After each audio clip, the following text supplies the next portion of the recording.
Welcome in everybody. It's the Glad Dad. Welcome in everybody. It's the Glad Dad. Once again, here week number 4 for the Outcast Motorsports Half Moon Designs Next Gen Cup Series. Alongside me tonight is the one, the only, the magic Mike McKinnon. Mike, how we doing?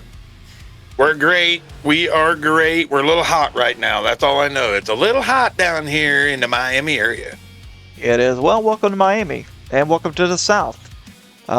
Different kind of South here. It's the Palm Tree Delight tonight here at Homestead. 117 laps scheduled on the board. And let's take a look here before we do anything else. Got 3 minutes left here in practice. Let's take a look at our cam girls tonight. Oh, we got a bunch of them. So let's get down to it. We're going to start here with the top left. It's going to be Mr. Rob Williams. In the top right next to Rob Williams, you're going to have Ronnie Welchel. And then you got Steve Guyberson in the top middle. And Jacob Ainsworth, top right.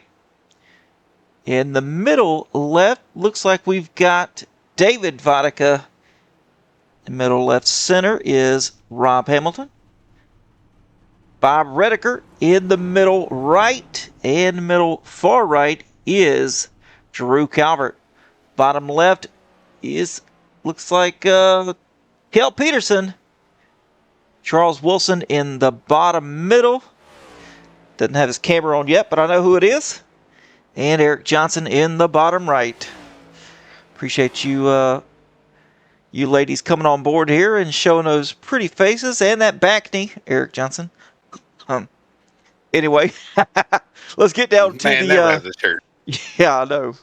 The man never wears a shirt. I think he mows lawns without a shirt on. But yeah, anyway, let's get down to the point standings as they sit right now. Eric Johnson sitting up top here in the number 1 spot. Brian Welchel in second. Jacob Ainsworth in third. The points are really, really close here between these second, third, and fourth. Christopher Jones in fourth. Robert Tibbs 5th, Drew Calvert 6th, Charles Wilson in 7th, Sean Rother 8th, Robert Hamilton and Dalton Hall tied for 9th, David Vodicka, Kel Peterson tied for 11th, Ronnie Welchel, John Kelly tied for 13th, and Steve Guyberson in 15th. And 3 races, 3 winners. Eric Johnson won one, Dalton Hall won the next one, and John Kelly won. So that's 3 wins here as we get to race number 4. 45 seconds left. Mike, you got anything to say tonight? You awfully quiet. I'm just waiting on this good stuff, man. You're doing all the good stuff. I'm just kind of looking at the track, wondering how these guys are going to keep any tires on this machine. If this temperature doesn't come down on track, which it was 130 a little bit ago, folks, 125 right now. If it does not come down, oh, these boys are going to be fighting this. But, you know, it's a great track. It's a fun track, too, man. I think it's going to cool down really, really quick here. We didn't have any wind. We had a ton of cars on track. The heat of the day here, when we're talking 4 o'clock, 4:30 is probably the hottest part of the day here in Miami. And I've seen 137 on track at one time, and we've already dropped 10 degrees in 10 minutes. So I think we're going to be good here. Got a little bit of wind out of the north. Not too shabby here. So we're going to let it reset here. Keep the track conditions up. Clear in the sky. We're going to see what the track tip is. And just like that, goes down to 112 here, Mike, there we go. With a little bit of wind. So I think we're going to... now it's back to 134. Oh, look at it jump. They're going to have to use all the 20 degrees of banking here. This is progressive banking at this track. Goes from 18 at the bottom up to 20 degrees at the top. That's why you'll see guys all over the track here. I wouldn't be surprised to see a high line effort for the pole right here. It's going to be so slick. And Eric Johnson out first. Getting out first. I think that's the key here. It's not rubbered up. It's not nearly as slick. Now you've got, Mike, correct me if I'm wrong, which I'm usually wrong, according to my wife. Yeah. No tread. No rubber buildup at 134 feels different than 134 with with rubber on the track, correct? Just a little bit. I mean, what's rubber made of? Petroleum. What does petroleum do in the sun? With rubber and stuff, it gets slick, it gets shiny, it gets wet. It just, yeah, it makes it a lot harder to do. See Eric here, he's riding this high side. I kind of expected this, to be honest. Yes, sir. And see, that's why I said getting out early is the key here. And we're going to see what he turns here. First lap put down on the track, 34.248. Steve Giverson now. Oh, Michael Richardson's going to up that. 34.08 for Michael Richardson. Yeah, you can see Johnson. He's building momentum and some heat in the tires. If you go straight there, you go Richardson slide. If you go straight to the bottom on these tires before they're heated, yes, I think you're going to slide around. He's on a much lower line now, so he's going to pick up quite a bit.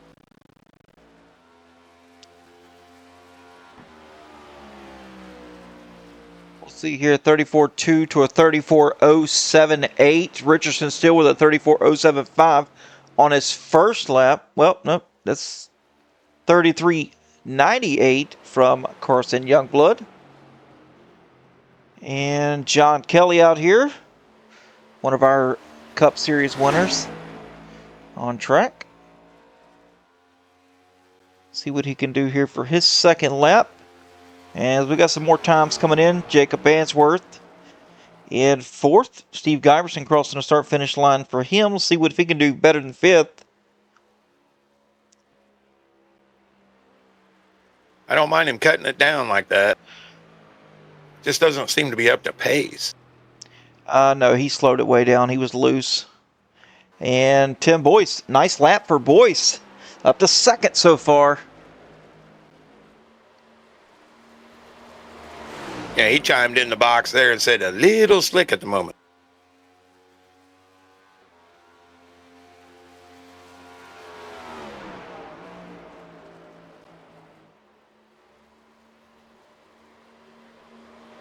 And Josh Newman, he's clocked in third right now with the 34.06. So pretty tight right now, under a tenth.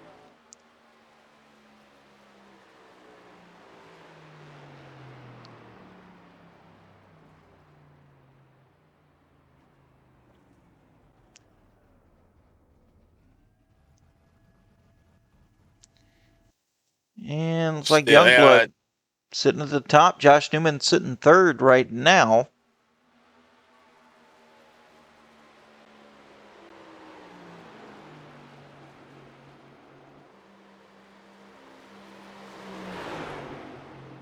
And let's see what Drew Calvert has for him as he's coming out of turn number 4 here for his last lap.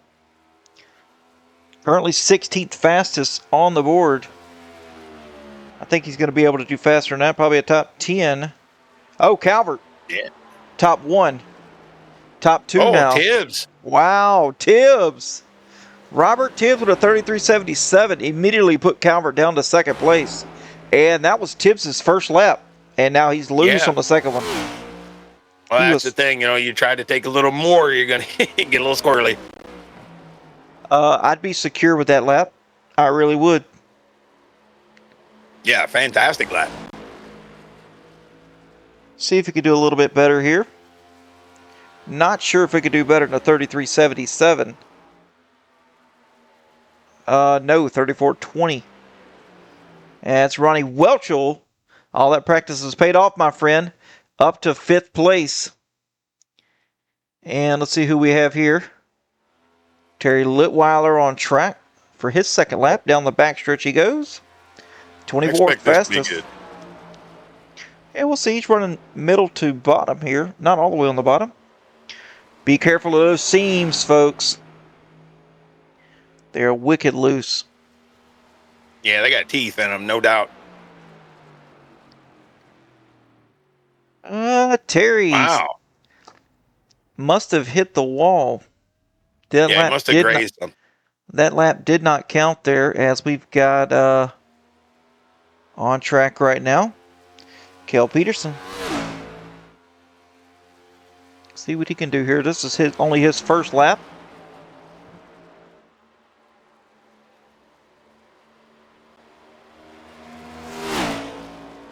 I mean, this has to be the strategy. Get your momentum up and then hope you can hold it down. Peterson up to second, 33.85, or 89 rather, sorry. And he's going to run the top side once again. I appreciate the follow, Mala.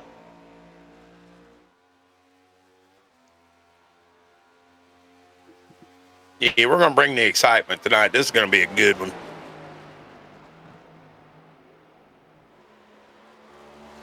He's all the way up against the wall. Looks like Jones just completed his lap up to fourth. Can he do better than a 33.89? No, he cannot. Second lap has not been the fastest. Oh, Jones around sideways. Yes, it is, Mala. It is a great day for racing. And let's see what happens to Mountain Markland here. 22nd on the board. See if maybe his second lap's going to be faster. Yes, it's going to be just a little bit. Going to pick up inside the top 20. And Brian Zemer. Montrose.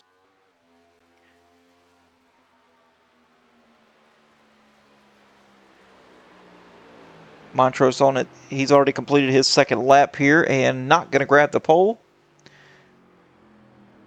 Let's see, Jordan Massey on track. We got one more driver here that has not qualified. That's David K. Fors. Jordan Massey should be pretty good at this track.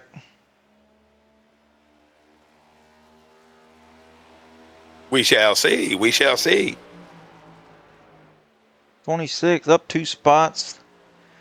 And 2 minutes left in practice. A lot of people got on track early. And got their laps in. And let's see exactly what the temperature is. Went down a few degrees, Mike. Not a whole lot. Still in the 130s, but it is a day to night race. I don't know if you knew that or not, but we will be transitioning into the nighttime. Look at that overlook of Miami Homestead.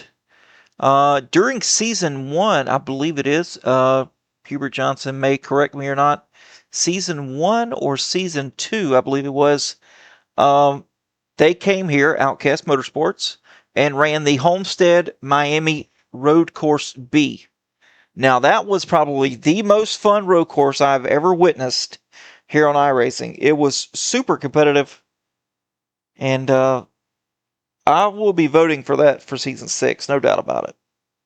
I'll tell you the truth, I didn't even know there was one here until I did my little research. What is it, 2.2 mile little road course here? It is long. I had no idea it was even here. It is very technical. We've got a broadcast up. It's been a long, long time ago, but there is a broadcast of it. Eric Johnson did a fantastic job, but in the end, everybody got smoked by this guy called Chase Stinfley. Now he's an icon here in the Outcast League, a real life racer. So that guy knew his way around a road course. Let me tell you. Yeah, we've got one of those over in our league. Like he won Lime Rock last season, and then he drifted the entire track after the win, and I'm pretty sure he probably had more pace while he was drifting than half the guys. I am not good at road courses, no doubt about it.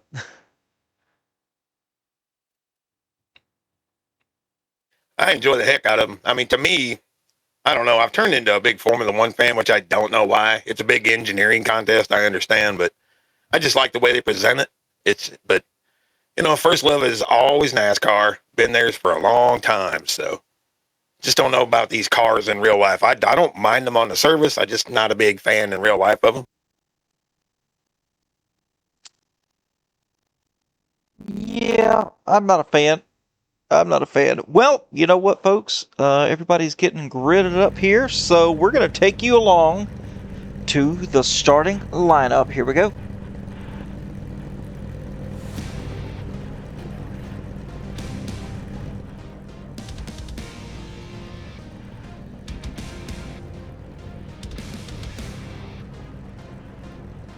And here we go with the Half Moon Design starting grid. Starting on the pole tonight, that 19 boy of Robert Tibbs with Ian Montrose to his outside. In row number 2, taking that over is going to be Kel Peterson. and Drew Calvert. In row number 3, you know who we've got. We've got Christopher Jones and Carson Youngblood. Row number 4, Tim Boyce, Ronnie Welchel, and taking over row number 5, Josh Newman with Michael Richardson. That'll bring us to row 6. We'll see Eric Johnson. He'll be in P11. He'll be alongside the 1 of Rob Hamilton. We'll go to row 7. We've got Brian Zemer there, and he'll be alongside the 42 of Ben Dalton. Row 8. That'll bring us to Jacob Ainsworth, and he'll be alongside that 61 of Rob Williams. That'll bring us to row 9. Steve Giverson in the 60. He'll be alongside B-Dubs there in the 53, Brian Welchel. Row 10, that'll bring us Bob Rediker in the 2. He'll be alongside the 51 of Matt Markland. And taking over the 11th row, here's Sean Rother with D-Mac Dalton Hall.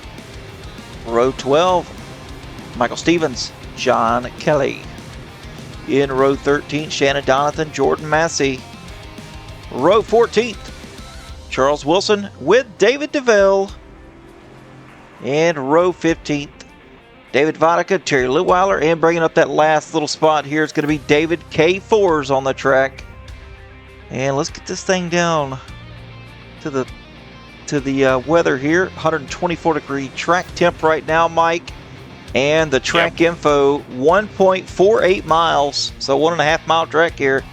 Pit road speed is 50 miles per hour. So you're coming off this banking, getting down into the flat territory. And I've seen it here in practice. These drivers some of them just don't like the transition after the tires have come up to temp. Just don't like it. Yeah, it's a rough pit lane, and one thing we didn't talk about, it's fairly narrow too. So you got to be cognizant of where your box is, and pay attention to all your marks. It's a little bit of a scary transition for sure. No doubt. Look for the high side here, everybody. Just kind of watch the high side at the beginning. They're probably gonna be able to get going a little bit before the bottom here. I'd be heating the tires if I was doing on bottom right now. Ooh, what you talking? And anybody in the chat here that has not followed or subscribed, make sure you hit that follow button. And if anybody has an Amazon Prime account, you do get 1 free Twitch sub per month at no cost to you, except for you already have the Amazon Prime.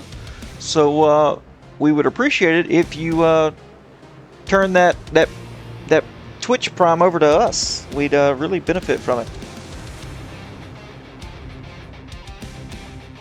Get myself situated in my seat. I'm ready for this one. This track is fantastic. Low, high, middle. You don't know where anybody's going to be. This is going to be great.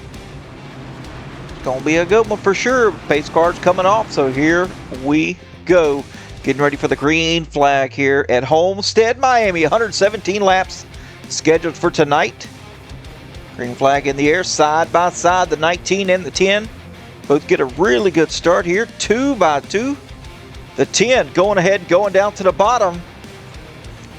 Drew Calvert up top here. Well, middle. Oh, and Robert Tibbs, he's gone. Yeah. Whee! Goodness, hey, right in your lap. A lot of drivers involved. Kel Peterson sneaks out. A lot of drivers do.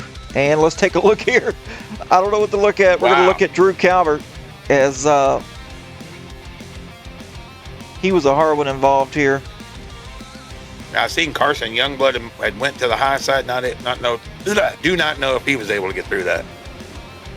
And take a look at Youngblood and Drew Calvert.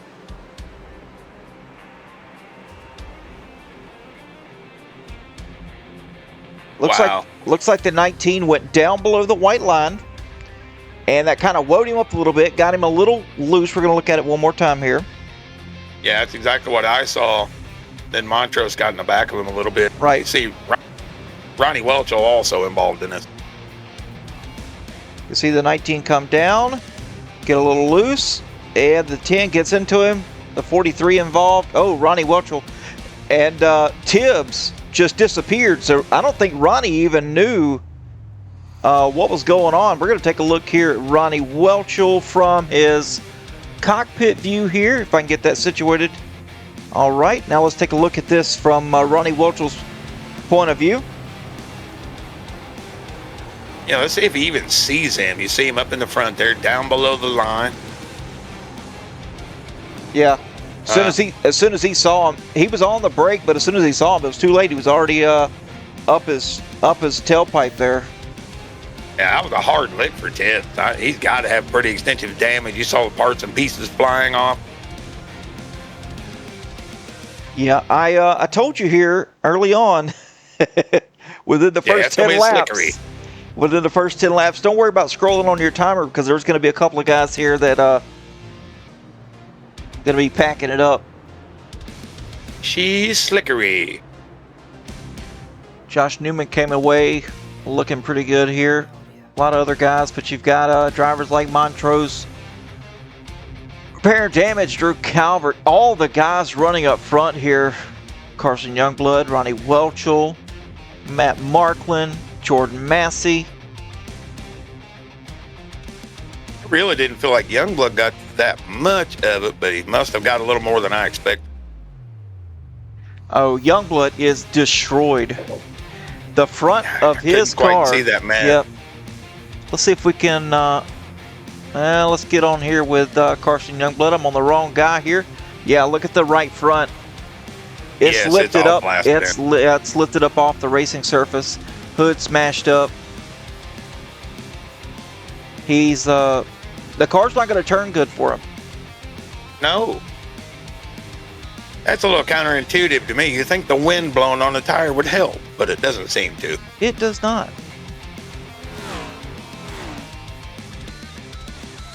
Well, we'll get him re-racked. Yes, sir, we will. Drivers are side by side already.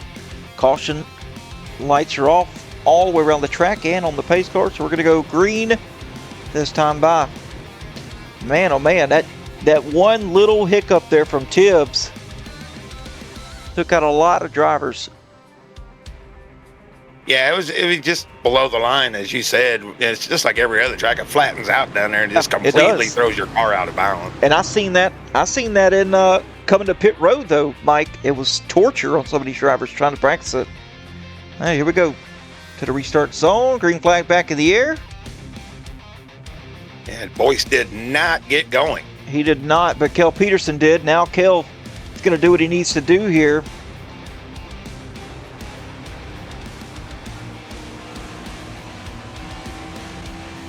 Got her through the corner so far. Yeah, air's going to be a thing here, Mike.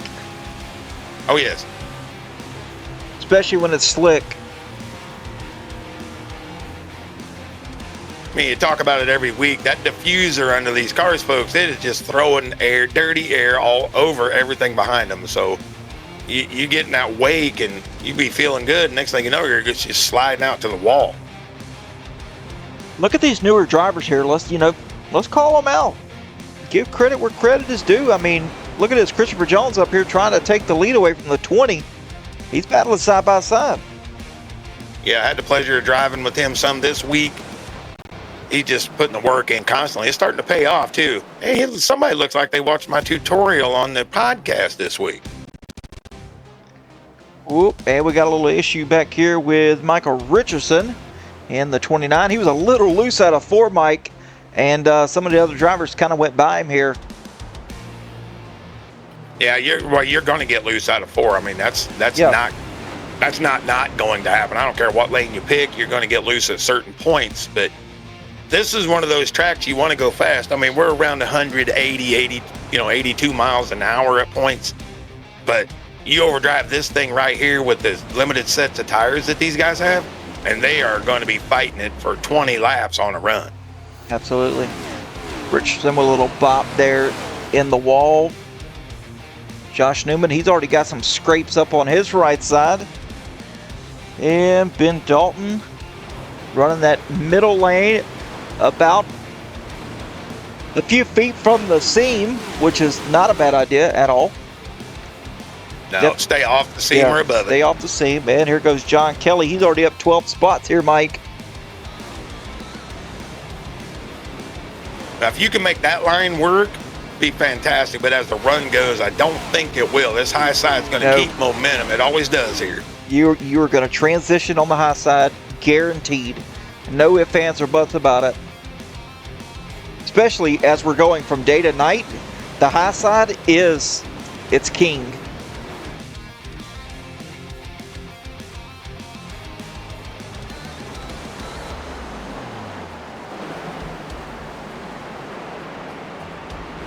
No, man, these guys, this is good. We're getting off to a good start. Get some heat in the tires. Let it feel good for at least 10 laps or so, before it starts to eat away at that right front and the right rear. Got the 58 and the 26 battling side by side. Brian Zemer doing Brian Zemer things. He loves the bottom. Doesn't matter what track we go to, Mike. He loves the bottom. He's nice and consistent down there. And yeah, I think he's going to be a #1 pick for this race tonight. Well, I ran enough here to know this line Jones is running. I love it. There's almost a little slot there where you can get some drive off, but you have to wait on it. Too early, it'll snap you. But I like where he's running. This is exactly where I like to be. And try not to overdrive it. You'll be surprised the tires will stay on it. Most guys will disagree with me, but I've always had good success just doing that line. That's a little low for me in this corner, but that's okay. Got some battle shaping up here between the 34 and the 60. That's Dalton Hall and Steve Giberson. Giberson on the high side, having some momentum out of 4. As he's going to have that position right now.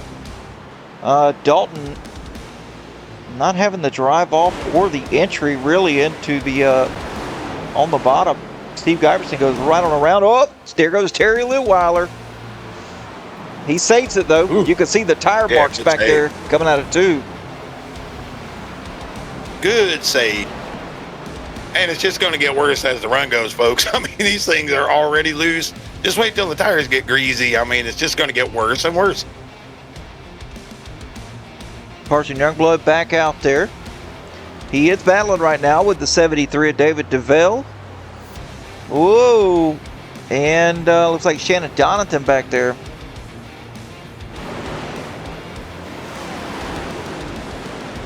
Yeah, it's a great characteristic to this track. Like I said, you run high. It's kind of like it's a little different than Kansas, but you can run any lane you want to. It's how that right foot is responding on the gas. Too much and you are in trouble. Too little, you're going to get past. So it's all about throttle control. David DeVille here, he's blinking away. And man, it's all good, Doc Redbeard. It is all good. These things happen.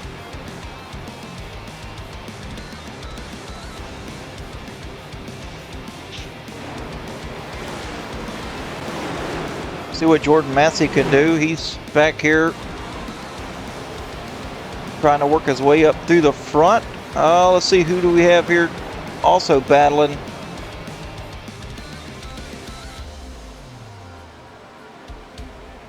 Yeah, looking for battles through the field here. Ainsworth starting to gain, him and Johnson fighting a little bit. We got Zemer. Zemer has almost caught up to the 20 of Kel Peterson.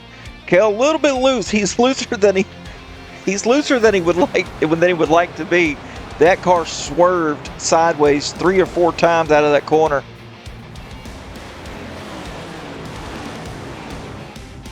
Yeah, I'm loving what I'm seeing right now. The guy's starting to get spread out a little bit. We'll see comers and goers here at this track. I mean, fairly quickly, usually. You feel good, and like you say every week, it felt great till it didn't.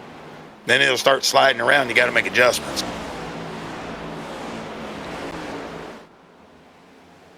Yeah, Christopher Jones a little bit loose off that time.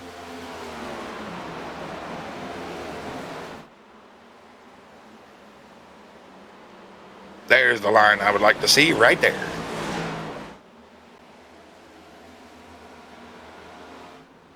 Steve Giberson now battling with John Kelly back here. This is for 10th place, 9th place now. John moving up into 9th position. So all these drivers finally starting to get up inside the top 10 here. Bob Redeker making nice runs. He is up 8 spots. Eric Johnson just biding his time back there, riding around 14th right now. He's back there with Charles Wilson, not too far behind, and Brian Welchel, Vodka. Ainsworth made the pass, and he's trying to start putting a little heat on Ben Dalton. So Jacob Ainsworth's making his way through. There's a lot of drivers back here in this little gaggle too, Mike. Some of them have been able to kind of get away just a little bit, but you got guys back here like Eric Johnson. He's leading this pack, this chaos, the I like to call the Suicide Squad. I mean, there's just a gaggle of cars just waiting for chaos here. I mean, you've got Charles Wilson following, then you've got Rob Williams and Ryan Welchel battling side by side. Yeah, Christopher Jones starting to lose the handle a little bit. Cale Peterson's starting to reel him in. Not quite there for the pass, but much, much closer than he was. He's got the gap down to just a little over a 10th right now. As we take a look. This gaggle, this isn't helping anybody with all the air. No, it's not. Like I said, it's just up, and there we go. Rob Williams into the wall. I knew it. There's just so much air happening back there, or lack of, rather. Yeah, no, I was getting ready to say, we'll see this a lot tonight. A single car spin, there's a ton of room on the inside out of 2. So you see it over there, but usually it's not yellow unless it's an absolute, catastrophe of a wreck. And as we're on board here with Eric Johnson, he's stuck on the bottom. He likes that solid white line.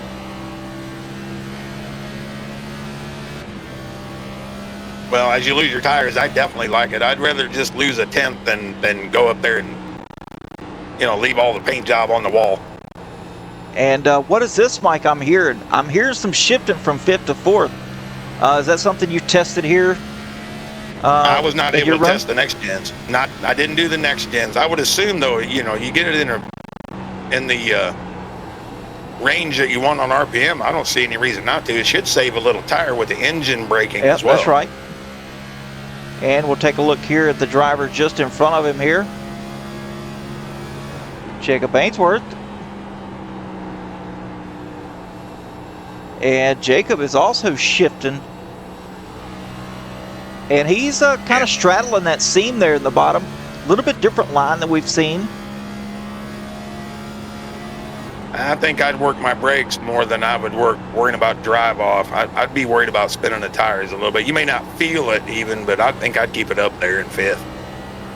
I could be completely wrong, though. Who knows? I don't know. I'm kind of scared of shifting, especially with it being as loose as it is. I think you could definitely agree with me on that. Yeah, 100%. I would rather be more comfortable than fast and out of shape. Yeah, me as well. And it's kind of like road course racing. You spin the tires off, you don't feel it, but after a few laps, you start to feel it. I'd like to keep it up there, where I can be comfortable on the throttle and not worry so much about dropping the rear end. Yes, sir, that's right. As Christopher Jones still in the lead right now, but out back, you got these two hungry hippos right here looking to try to take that lead away, and that's Cale Peterson. He's on the move. He's also in the draft here too. So some things might need to change here as far as Christopher Jones is concerned. He might have to start running the high side a little bit more to try to take the... Oh, he's loose. Loose. Whoop. Big moment for Jones. I was just getting ready to say the same thing. Might have to take the air off. No. No, don't do that. Don't do that. Caution's out. Oh, what's going on here? Ben Dalton, maybe? Yes, Ben Dalton. Ben Dalton got loose out of turn number 2. And we're going to take a look at here and see what happened to Mr. Dalton from the chopper cam. On that seam. Yep, the rights, and then the rear just goes out from underneath you, and there's nothing you can do. Oh, at least he turned it back right. That's a good thing. If he'd have kept it left, he'd have been in that wall for sure. Yeah, he may have to take a set of tires a little early here, but each run, folks, is that if you want to split this, they need 39 laps per run per tires. Run. Yep, to make it happen. You're right. All right, so do we call it down for pits? If we're the leader, which is Peterson now. Do we come down, grab some fuel, or tires? Probably not tires. I would say no tires. We got one taker there. Yep, we do. We got a few. Brian Zemer coming down. Tim Boyce, Michael Richardson. Yep. There we go.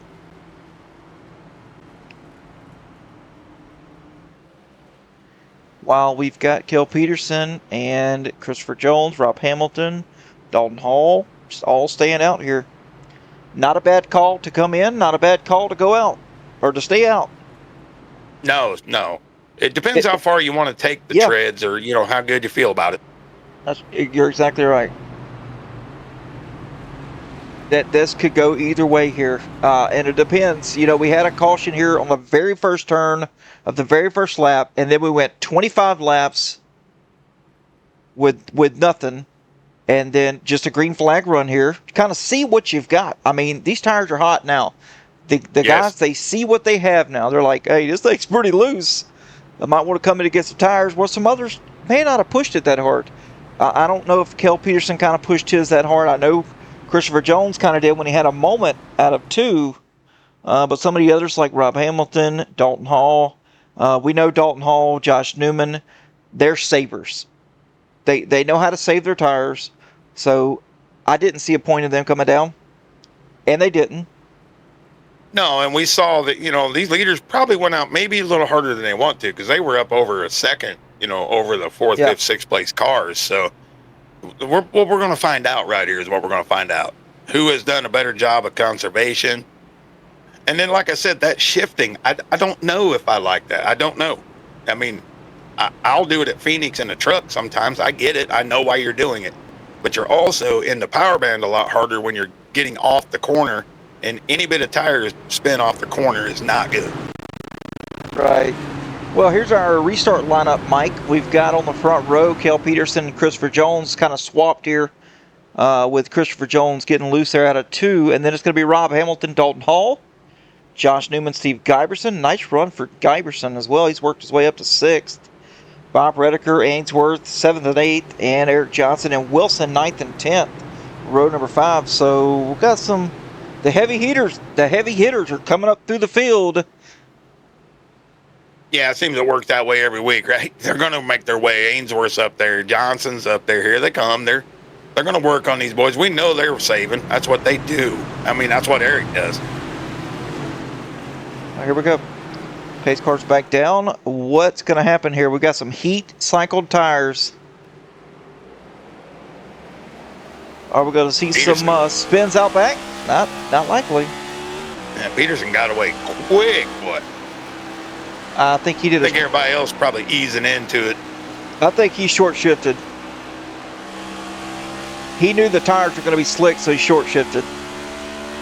Yeah, absolutely. That's why I think everybody else just kind of eased down on the gas pedal. All right, here we go. When we come back through turn 1 and 2, Mike, again, we're going to be up to speed. I'm curious to see what happens here, because cautions breed cautions here at Miami. Yeah, this is all going to get real interesting the next. Like I said, they don't have to pit until at least 10 more laps, and I'm going to say they're going to push it a little farther than that. But this place absolutely destroys Goodyear rubber. That's what I know. It destroys it. It always has. It always has. It's just so fast. Yeah, fast, abrasive. It's usually, like you said, slick, sand, heat. It is unbelievably bad on tires. Bob Redeker on the bottom here, trying to make a pass on Steve Giberson. So they're just about 3 wide here. Now Johnson gets away. He's got a good run here on the high side. Redeker stays tied to the bottom here, even on exit of 2. And a straight entry here into 3. He's going to have to get on the brakes a little bit harder. And so we got David Vodka battling with the 57 of Charles Wilson. Yeah, all these guys having pretty good run. Vodka's made his way up through the field pretty well. He's up 16 spots. I mean, Little Oh, Wilder's yeah. up 19. Dalton Hall's up 19. A lot of big movers in the field. Yep, and I see a set of tires here. Looks like maybe by Sean Rother, unless he may have had damage, which I can tell you real quick. If Sean Rother's had damage, he has not repaired any damage. I do, as you can see here, drivers making repairs. I do keep tabs on that, on how long they were down pit road getting damage fixed. If that helps in the future. That definitely helps me. If it was a set of tires, it was probably, I forgot to turn them off. I don't think he would have took them that early. Yes, sir. That's exactly what I think happened here with the 33. And maybe Matt Marklin as well down pit road. 16 seconds in his box. So could have perhaps taken some tires as well. But anyway, let's move up front here as we've got almost a change for the lead here. Shaping up between the 20 and the 34. That's between Peterson and Hall.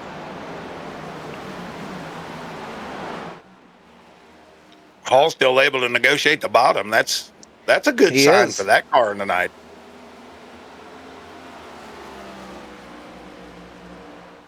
That's the thing, though, right? Adam, you get in a track like this and you're running the bottom. Then when you have to go to the top, if you don't know Peterson, if you don't know the marks you want to deal with, man, you can get in a, like we saw Jones get into four-wall. You can get in a big mess in a big hurry.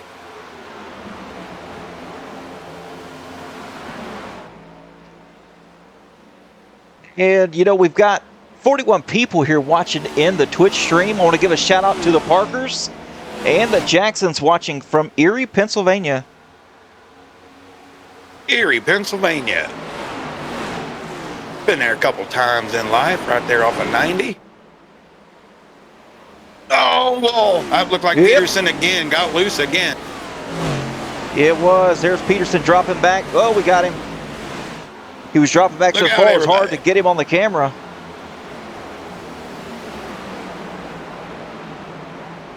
Yeah, just that snap loose. Track temp is coming down, but the tires are going up, so we're kind of offsetting the track temp. Yeah, we are 111 track temp right now, Mike, and extensive damage on the right side of the 20.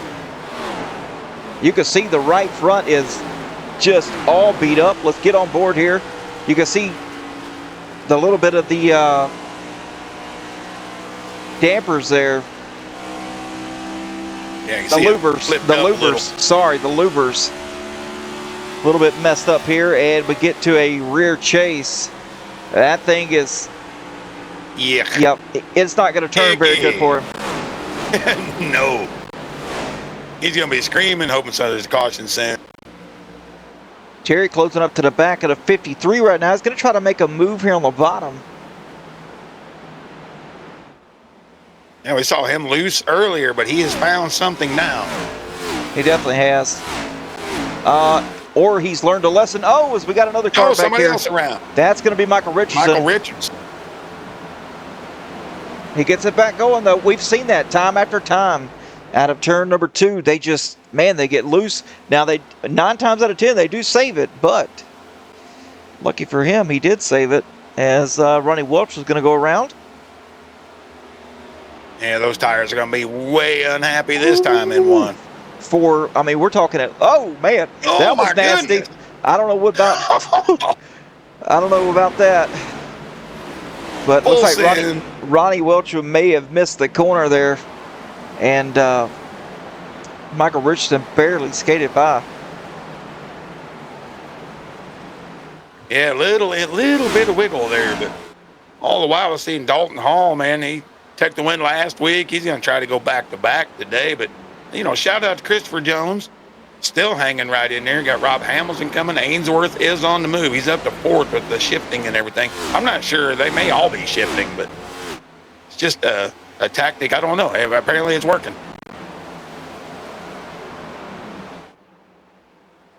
Yeah, I'm not that, like I said, Mike, I'm not that brave to be shifting here at a loose track. I'm not a fan of a loose race car. Not overly loose. Now, a little bit's fine on the long run. I would like it to trend loose, not start loose. Yes, correct. That's exactly right. I'm surprised Jones hasn't maybe tried to move up a lane. You don't have to go all the way to the wall. Move up a little bit, get a little more momentum. Well, Rob Hamilton's made the pass for second. Zanesville, Ohio native here. Rob Hamilton making some moves here in the race. Like what I'm seeing out of Hamilton right now. And let's see if I have a camera view of him. Yes, I do. There he is. On his triple screens. Only been a few races here running on triple, so you could definitely tell that he's upgraded his equipment. Because, I mean, his on-track skill is definitely improved. Not that you were bad before, Rob. Don't take it the wrong way. But with upgraded equipment comes improved, or usually improved skills on tougher tracks. Yeah, it's driver perception, right? I mean, Yes. I run on a curved 34. I like a single monitor. Some guys like triples. I've got VR in the floor. I can't stand that stuff. I don't know. I'm not fast in VR. I don't know what it is. Oh, the 39 around. Sure. Brakes. Tap the brake. I can't get him. There he is. Oh. That's where you got to keep a little throttle and a little pop on the brake and it'll straighten you back out. Well, he got it back going, but Jacob Ainsworth almost bit the bullet on that one. And Crew Chief Franklin in the chat says, loose is fast, Mike. Any comment or remark to that? There's a joke there somewhere, but I'll leave that alone. But yeah, loose is fast and on the edge of out of control. That's what I've always heard. Yes, it is. Too loose? Too loose is just not a fan. No. I mean, we know tight is slow, but at least most times you can finish the run. But loose is just all of a sudden. That's just oh no, it's gone. Crew Chief Franklin, if I want to turn right, I'll race dirt.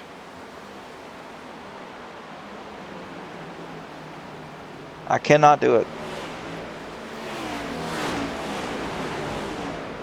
You can't race dirt or turn right. Yes.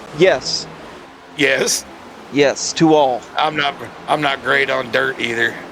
I'm decent at dirt, but not great. I will not. She says they say get out there on Wednesday. I will not.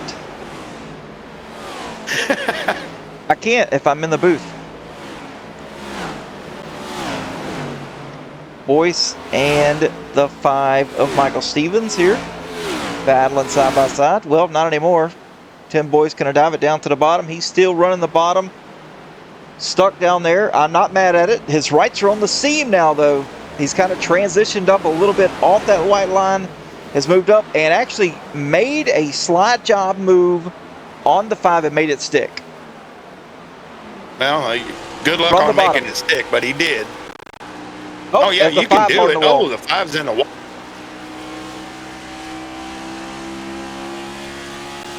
Yeah, he is obviously shifting again. The speeds are probably down where it's a little safer to do. Let's see. Yeah, top speed here is 187 is what I've seen out of John Kelly, Brian Welchel, and Terry Litweiler. Fastest speeds on track by far. Yeah, by a lot. Yes. Well, these guys did a whole lot of practicing. And Brian Welchel in the draft, obviously, with Terry Litweiler, because Litweiler did a 187 and Welchel did a 188. Yep, so there we go. Definitely in the draft there, you could tell. I mean, that's a big difference from a lot of drivers right now. I mean, there's a couple down in the 70s, but that's damaged. Well, yeah, several guys in the 70s. Yep, but these guys right here in the high 80s, almost 90s, they're moving up through the field. There's no ifs, ands, or buts about it. I mean, they're peaking.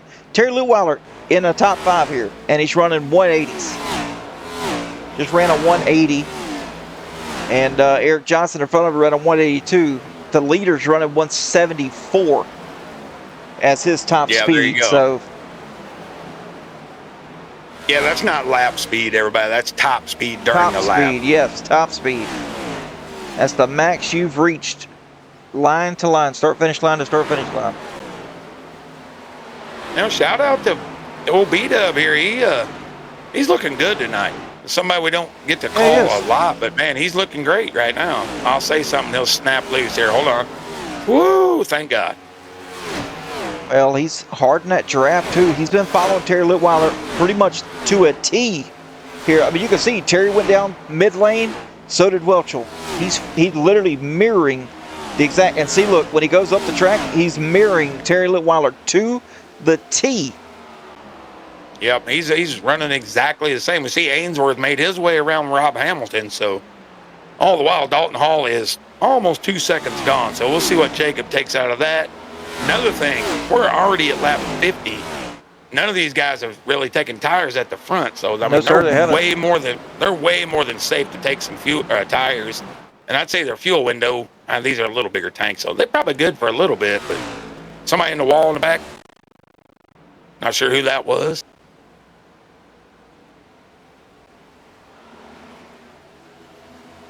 Not exactly sure. Yeah, I seen a white machine up in the wall. Who it was? I do know that Kel Peterson and Christopher Jones both down pit road. There goes Christopher Jones, and it looks like he's going to split this race in half here, as Dalton Hall now has moved over 2 second lead from Ainsworth. Yeah, it seems to be what they're doing. I'm surprised they're trying to stretch it this far, but that's good. If you can do it and you feel comfortable, have at it. Plus, Christopher will do some different strategies once in a while. Like, he may have just did 2 right sides right there and then come down later and just take his lefts, try to save a little time on pit road. As we're on board here with Carson Youngblood, got caught up in that lap 1 fiasco, up in the 12th spot. He's making ground, but the car's still damaged a little bit. As we've got PV Nana. Good luck, Carson Youngblood. Nana is watching. So you can't ever disappoint a Nana. You got to get up there and finish good tonight. Well, after that accident, all the way back to 12th. So, doing a fantastic job, getting a little bit repaired. Probably get a little more on the next one. Or if there's a caution, he's definitely going to love it. Oh, yeah, they're starting to make that right side look a lot better. Yes, it is. Let's see exactly how much damage he's repaired. Only 1 minute and 3 seconds here, Mike. And he's working on the 55 right now. Brian Ziemer hasn't been caught up in anything. So the repairs are working for the 16 right now. Yeah, excellent job out of him right now. Just running where he's comfortable, but if he's comfortable up there, that's not going to hurt him one little bit. Here comes Ziemer to pit road. Yep, there goes old Brian Ziemer down to pit. And looks like these drivers are going to split this thing in half unless the caution comes out. Dalton Hall, is he banking on a caution here, Mike, or is he just going to keep running and kind of go as far as he can to have some fresh tires at the end of this thing? Well, the thing is, he's still running away, and no one is pressing the issue with an undercut to making him, make him change his strategy. So I just keep right out here and just keep gaining all I could. And Dalton Hall, he has already won this season already. Is this going to be Dalton Hall's season? Will he perhaps come out of here with a championship? We've seen drivers who have won 3, 4, 5 races in a season and have not come away with the championship. Well, yeah, that's it. You might just get on a hot streak for a while, but the name of the game is what? Finishing races and finish them well. Stay out of trouble, get in the playoffs, and finish well. Oh yeah. See, that to me, that's like I said. I've been in a lot of leagues where it's every race, every man for himself, and never the big picture. So these guys all worried about the big picture right now. Well, I've seen here in the past where, you've got a handful of drivers here, 3 or 4, battling constantly week after week for the podium. I mean, there's been a couple of seasons here at Outcast where I've interviewed the same people 3 weeks in a row. in different orders, but 3 weeks in a row.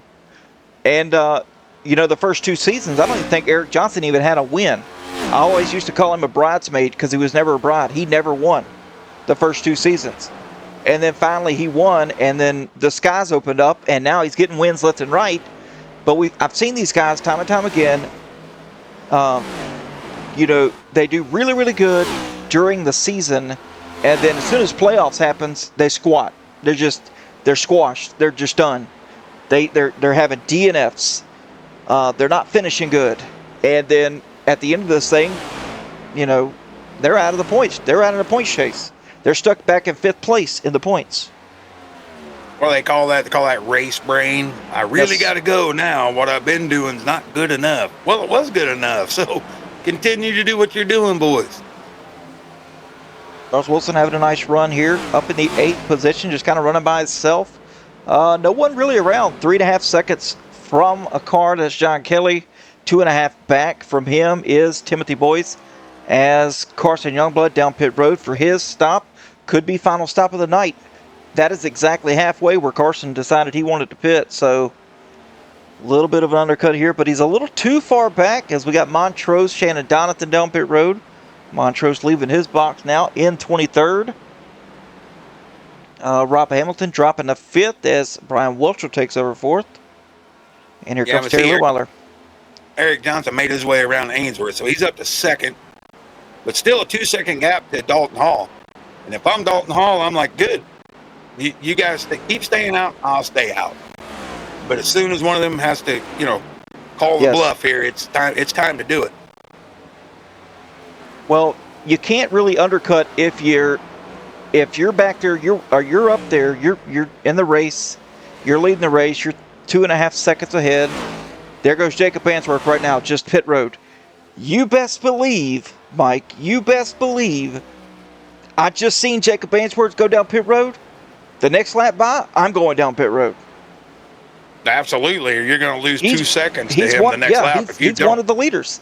He's going to have fresh tires coming out, and that 1 lap is going to make all the difference.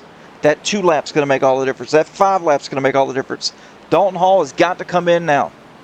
The longer he stays out, the closer that gap's going to be when he has to pit.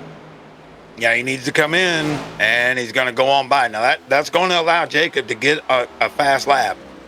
So we'll just have to see, like I said, where we equalize out. Eric Johnson's still staying on the track. Brian Welch's still staying out. Rob Hamilton, they're looking for, a little short-term hurt so that it's a little better in the long run. But I think these tires have equalized enough. Almost everyone in the field is running about the same. So yeah, I think I would just come on down and get the new shoes. Yeah, well, and the thing is what you've got to, here he goes. Dalton Hall coming down pit road right now. But the thing you got to realize is Eric Johnson just took 2nd. Ainsworth's been running up there in the top 3 for a while. So I think he would be the one to kind of dictate how the stop went and when you stopped. See, he went a little bit further, so now that Dalton Hall has pitted, I'm going to watch that gap, and I guarantee you it's not 2 seconds anymore. Yeah, I'm going to agree with you. I don't think it'll be anywhere close. Or 0.8 or 0.7. It's going to be really, really close now. Because, see, now you've stayed out 4 laps extra. Ainsworth's already got heat in his tires, so now it's going to be blistering fast. And you've got to add another couple laps to get your tires up to temp. So you're looking at 5 to 8 laps of off-kilter slowness compared to the 74. Agreed. And same thing with Eric Johnson, when you put him in perspective with Dalton Hall and Ainsworth, I mean, he was 2 seconds back of the leader when Dalton Hall pitted, but I think he's going to be farther back than that. And he must feel like he can make up the gap with just a little fresher rubber. And yeah, in the chat, yes, they are trying to do a 1-stop race. Well, they got fuel one time. But no, they didn't. Not all of them. A lot of them stayed right out. So Johnson, 1-stop race is what they're trying to do. The top 3 here, OTS Killer Bees, Johnson, Welchel, and Hamilton have not pitted at all since the drop of the green flag. So they are thinking a 1-lap or a 1-stop race here. And here comes Dalton Hall. You can see it right here. He's a lap down here. He's trying to go up here and get his lap back. Well, that's what he's praying against, right? Please, dude, no And what did I caution. say? Let me play this stretch. What did I say? 0.8 of a second? Yep. The gap between Dalton and Ainsworth is 0.8 of a second. He is there. He can see him. Picked up 1.2 with the pit cycle. That didn't help him not being able to finish the corner, but he's going to blast right by them here. You know, and these other guys right in front of them, though, they still have to pit. So they're going to get their lap back, no doubt about it. They were the leader. Oh yeah. Just looking at their lap times, though, as far as pit stops go, identical, almost identical. Well, the worst case at this point, right? If you get a caution, you can take a waiver round and not be hurt too bad, but there are still 24 drivers on the lead lap, so they're just praying, you know, please don't. Just nothing terrible happened right here. And here goes Eric Johnson down pit road as Brian Welchel goes by, and now will be crowned the leader of the race for now. Then you've got John Kelly here, but up in front of him, I'm not sure who you got. Oh, Dalton Hall. Right there in front of him with Jacob Ainsworth. So they've already gotten by the second place driver here, and now you've got Brian Welchel. If you look out the back of his car here, look who you see right there. That's Dalton Hall out the back window of his car. He's closing in quick. He's about to grab his lap back. Yeah, and you're not going to get up and down pit road in, 35 seconds, I don't think. So No. This is going to cost him in the long run. 44 seconds is the fastest I've seen cone to cone. That's that's including the pit stop as well. Brian Welchel calling down pit road right now. He's coming down. He could lose as much as 13 to 14 seconds in this. Yep. By Staying out of what they did. Yeah, and then you got to come all the way out of the pit exit and all that. He could lose 14, 15 seconds. John Kelly now being scored the leader, and you know what? That's going to be a point for John Kelly. It's going to be a point for leading, and you know Brian Welchel second in the points. He just led a lap. He's got a point. So, but you can't. We've seen this in a previous race here this season, Mike. You said something about it. The risk versus reward.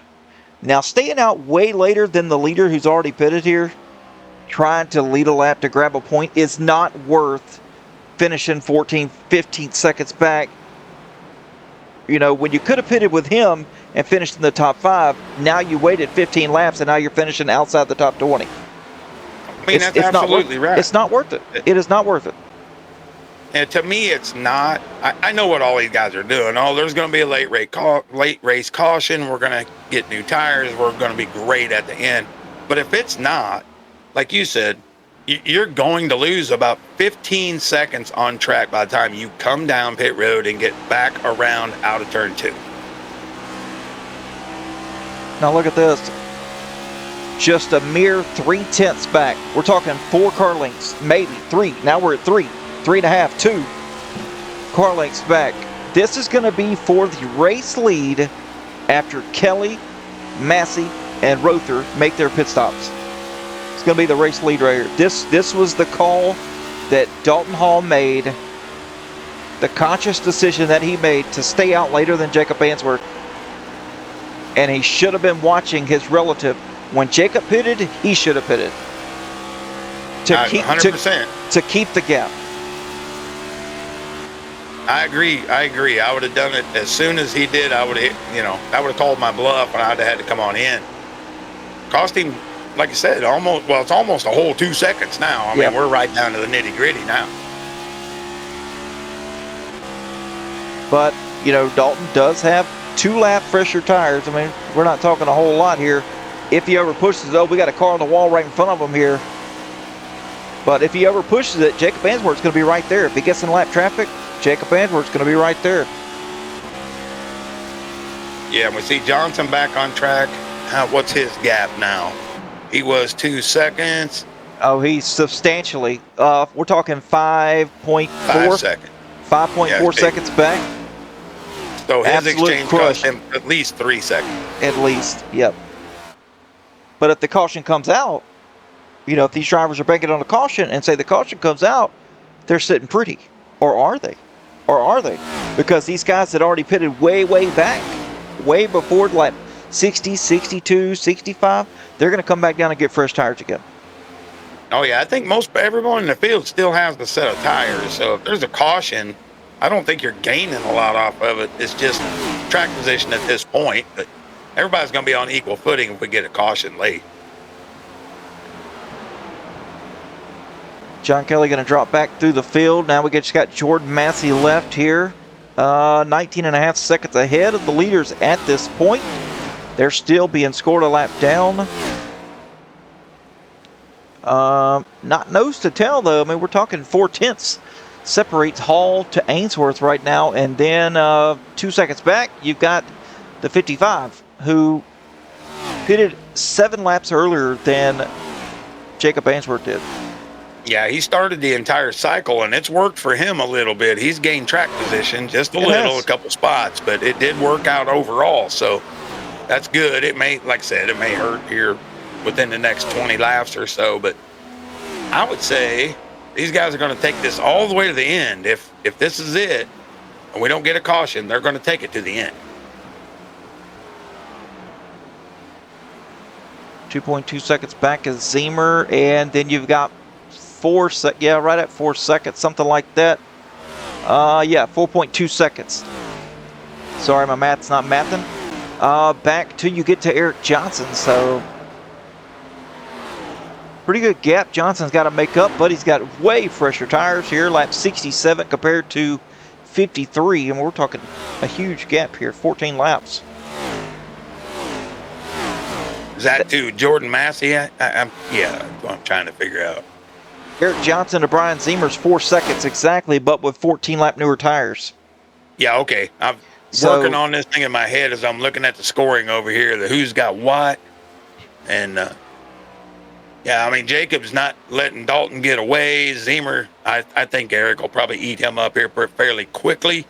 But it's still 4.5 seconds. He should be able to close up the gap on Zemer for the third place. It's going to come down to maybe 15 to go before he actually does catch him, though. That's a lot of ground to make up. As you can see, completely different lines here by the leaders. Dalton all the way on the bottom, Ainsworth up top. Not sure what the call's going to be here, as this whole end of the track, Mike, is completely in the shade. We're looking at 102 track temp. I'm pretty sure these cars are feeling absolutely incredible right now. Yeah, I'm sure they feel a heck of a lot better. The only issue is you feel real good. About the time you hit the exit of 2, it's still in the sunshine. So careful with it, fellas. But they're going to feel a whole lot better as they enter.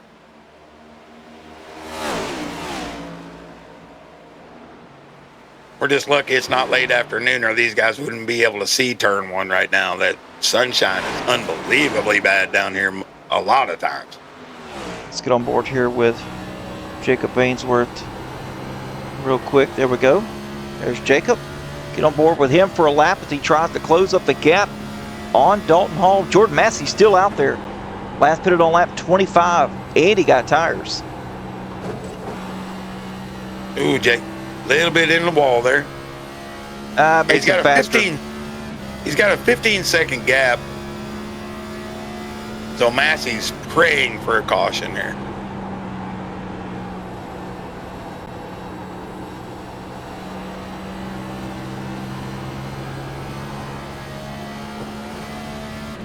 A little bit tight, though, out of the 74 is what I'm seeing. He's running a very, very high line. You can just hear the tires. They're screaming for mercy. But he is slowly closing that gap up on Dalton Hall, ever so slightly. He's going to change his line. There's a smart move. The caution's out. Oh, and here it is. Carson Youngblood.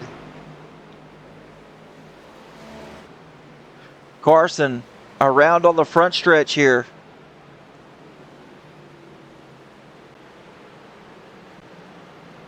Here it is, folks.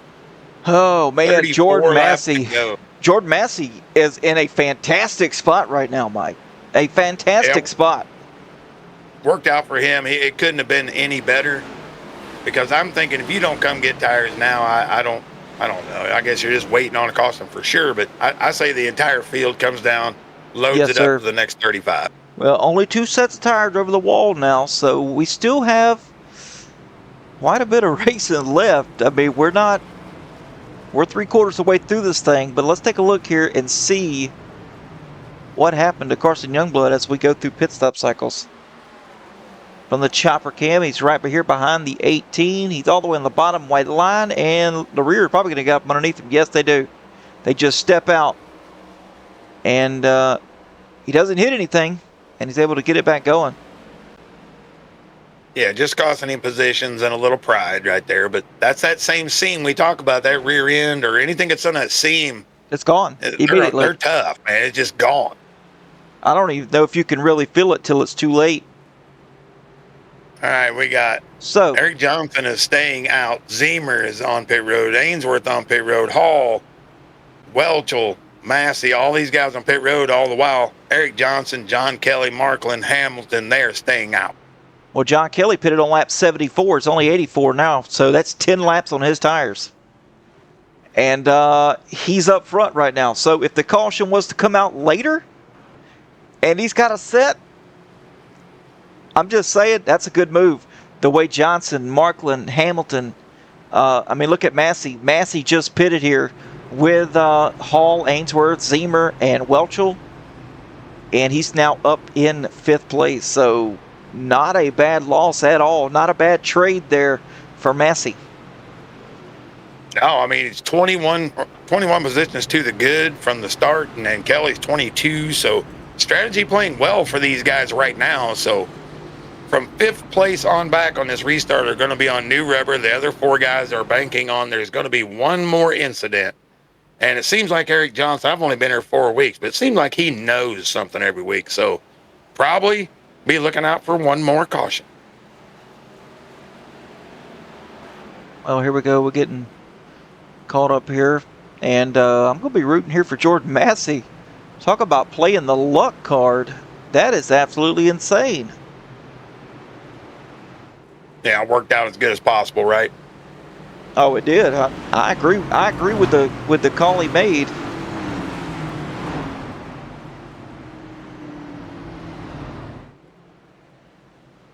Taking him a little get stacked back up. I don't know where Giberson's looking to be here. He's just waiting on his spot. No, I think that's who it was. Yes, Giberson here coming up through the inside. He's going to get past the 24 here. Yep, and he belongs on the outside lane. There we go. We've got it going now. All right, it's going to be Johnson and Kelly leading us to the green. And why don't you lead us to the green while I get a little... Oh, no, wait, never mind. Lights are back on the pace car. That's all right. Who did it?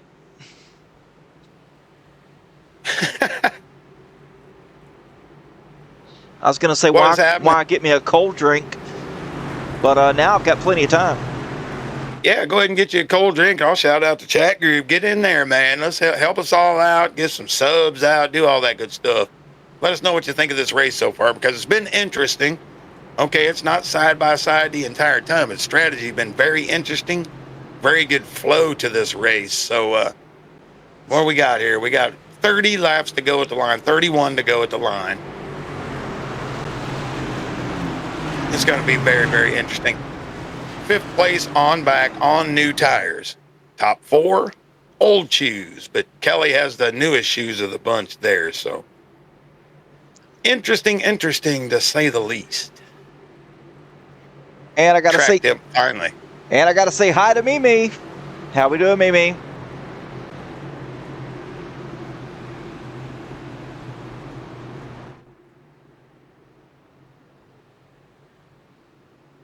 All right. Track temp finally under 100, Adam. Took all night, but we're under 100. Wow.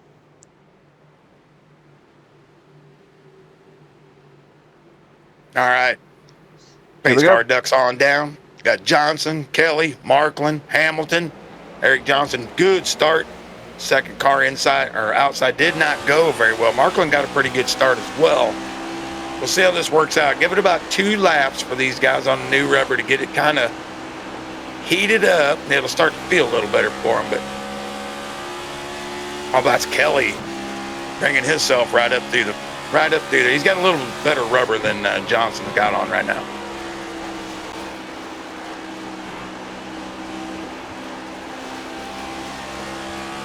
I got a couple drivers out there in the wall. Looks like Dalton Hall, maybe.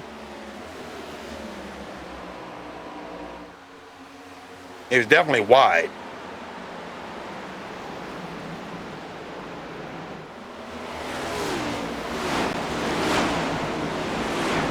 We got some two wide battles. 2 wide battles back here, Mike, between the 71 and the 74 here of Jacob Answorth. He's up on the high side. He's going where they're not. Yeah, that's where he's been all night long. Seeing if he can get a run on Massey and Litweiler here. He's going to definitely get a run on both, but not as big as I thought it would be. You see, Hall has been able to clear the traffic, so we'll see how quickly he can make his way up here. He has. Kelly and Johnson now battling side by side for the lead. They're not running. They're running each other hard, but they're not leaning on each other. 2 veterans of the sport here. There we go. Oh, Kelly up the track. He lets out. Yeah, he just started easing up the track there, like no. And give a shout to Brian Zimmer. Played that strategy a while ago, got a few more spots, went in this time, got a couple of new tires, right back up to 4th place. He may have a little something to say about this before it's over. All right, so somebody in the chat wants to explain how did so many people end up a lap down that they missed it. So pit stop strategies. They were back there in the back a little bit, and then they decided to pit a little later and just got lapped. And then the caution came out, and everybody was not able to get their laps back from the previous caution or the previous pit stop around lap 60 or so. And a lot of people got trapped a lap down. Yeah, the caution flag really changed the strategy for a lot of people. They were just holding on to that extra set while these guys were going on around them. But, yeah, it just didn't work out for them right there. Well, Mike, the lights are on.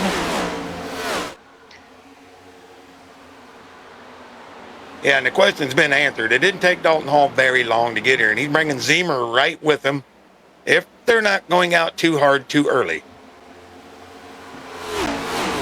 And I got to say hi, Mimi. Once again, hi, Mimi. How we doing? Hope you're having a fantastic night here, as we are having an awesome night calling the shots here in the booth. Mike and I, the Glad Dad. Eric Johnson still out front right now, but he's got this guy, this creeper right here, the 34, looking low here down the front stretch.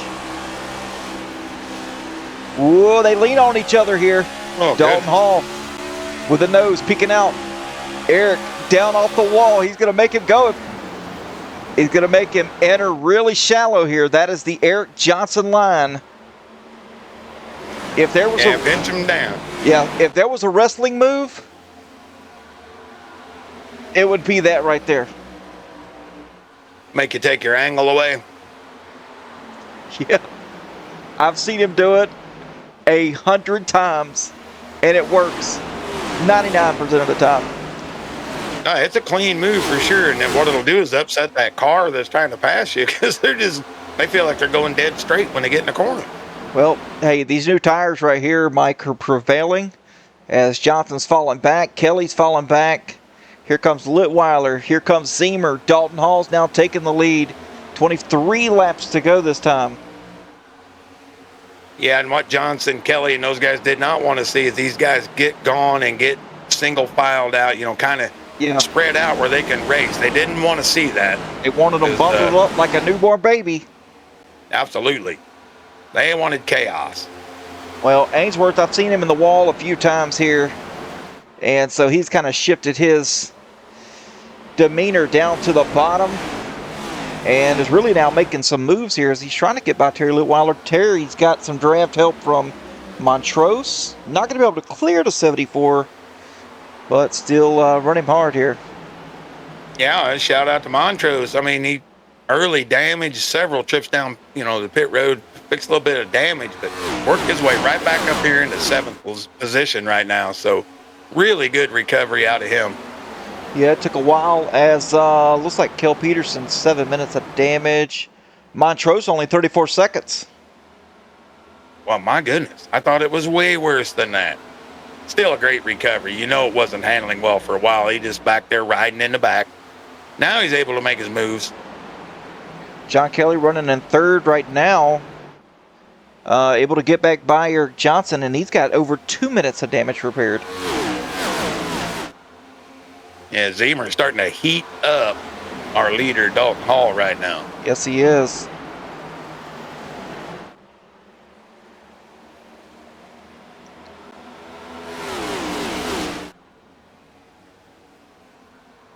Now, Kelly's 10 laps old rubber. I mean, they're hanging in there pretty darn good against these brand new sets. They are, and if the caution was to come out, say with 15 to go, I don't know. He's got a set. Johnson's got a set. Matt Markland's got a set. So does Rob Hamilton. I said both these guys are impressive right now. Johnson, he's pretty impressive being able to stay where he is. And Kelly he's really just not falling back. He's able to put a little pressure on the Zemer here and there, but then here you see mid-corner, guys, easy, Eric. Guys able to make their move. And WXTRR, thank you for the follow. Appreciate that. Dalton Hall still shifting down to the bottom. He's still down to the bottom, though. Oh, as the caution comes out. Oh, no, here we go. Carson Youngblood once again.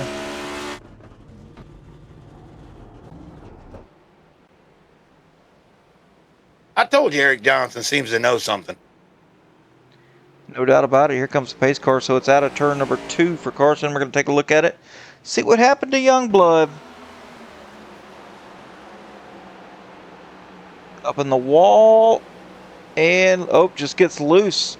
Right here in front of the 61 of Rob Williams. Rob having a Code Brown moment right there. Absolutely. Yeah, Carson not having a night to remember. Not really. The looseness is not fitting for him at all. All right, so questions here. I'm looking at Johnson. I'm looking at Kelly, and I'm watching them come down pit road, which is exactly what I would do myself. We got 17 laps to go here, which is further than I kind of anticipated. I figured somewhere around lap 15 we'd have a caution, but yeah, 17 to go, 16, somewhere around there. And these cats have fresh tires. We had a 13-lap run right there before the caution, or 12. And the 5th and the 6th place guys were able to make their way to the front. So let's see how far back these guys are going to fall. They're going to be at the very back half, 10th, 11th, 12th, 13th, somewhere in there.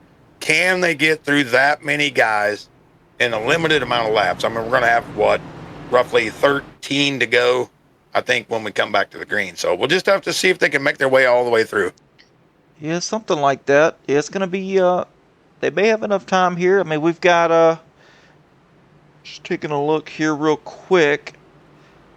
Top 10 on the lead lap. Yeah, 15. Yep. Yep, top 15 drivers.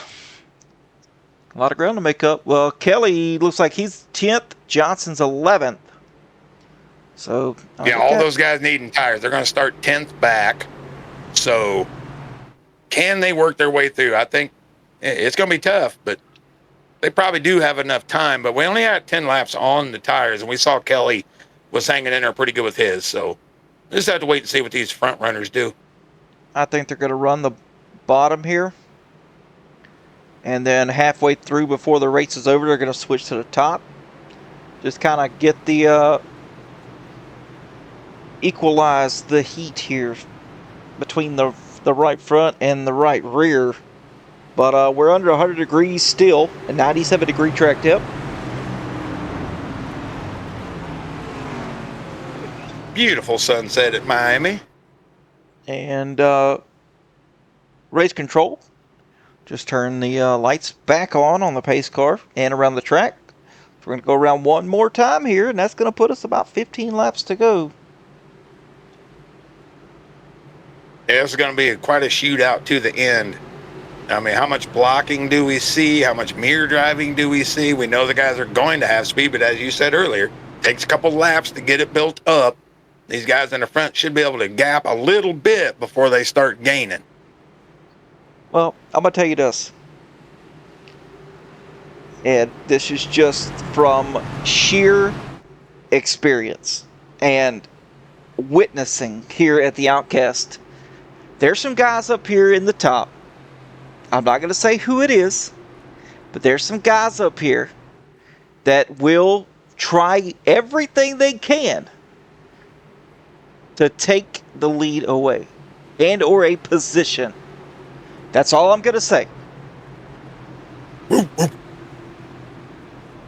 Yeah, I think I got a good idea who might try that here in a little bit.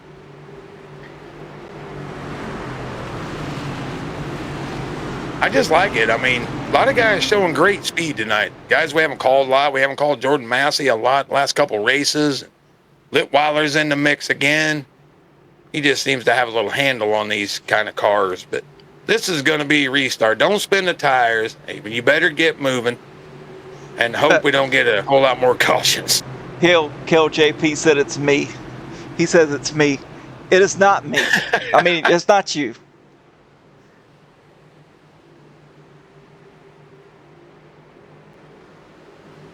The only thing that takes you out, Kettle, is the wall. Yeah, that was unfortunate for the wall, for sure. All right, here we go. Focus, focus, focus. All right, to the restart zone in 3, 2, 1. Green flag back in the air. Dalton Hall with a fantastic jump. And when I say fantastic, it says see you later, alligator. As the 10 and the 55 go single file. Now the 55 dropping down to the bottom here to give the draft off the exit to the 71. And I know we're watching this battle up front here, but you've got to watch these guys back here that just pitted. Here goes Eric Johnson down to the bottom. I told you they're going to be running the bottom here. John Kelly running up top, 3 wide here. These guys are putting it all on the line. Got one in the wall. That's Michael Richardson. Richardson in the wall. Oh, Steve Guyverson in the wall as well. And trying to get one. We got it. We got it. Another caution, the 51 involved.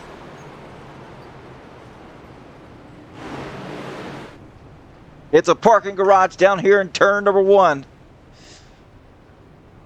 And you know what? That just helped out Eric Johnson right there. Yeah, he's the winner of the new shoe. He got him 2 spots. Kelly stayed in 10th. Eric's up to 9th, so he'll be starting on the bottom on the restart. Dalton Hall did not want to see that because he had gotten away. Yes, he did.